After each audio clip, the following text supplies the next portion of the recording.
যে সমস্ত জাতক বা জাতিকার জন্মছকে শাপিত যোগ রয়েছে, অর্থাৎ যাদের জন্মছকে শনি এবং রাহু একত্রে অবস্থান করছে বা সমসপ্তমে রয়েছে, তাদের ক্ষেত্রেই এই শাপিত যোগ সৃষ্ট হয়। এই শাপিত যোগের প্রভাবে আর্থিক নানা রকম বাধা বিপত্তির সৃষ্টি হয়। সঞ্চিত অর্থ বারংবার ভেঙে ফেলতে হতে পারে। এছাড়াও কোনো কাজ আরম্ভ করলেও তা সম্পূর্ণ করার ক্ষেত্রে নানাভাবে বাধার সৃষ্টি হয়। এছাড়াও দাম্পত্য ও পারিবারিক জীবনের ক্ষেত্রে নানা ধরনের অশান্তির ভোগ করতে হয়।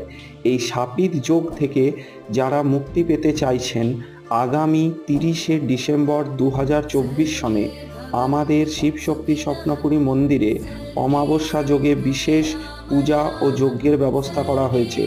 যারা স্বল্প মূল্যে এই শাপিত যোগ থেকে মুক্তি পেতে চান, তারা অতি অবশ্যই স্ক্রিনে দেওয়া নাম্বারে যোগাযোগ করে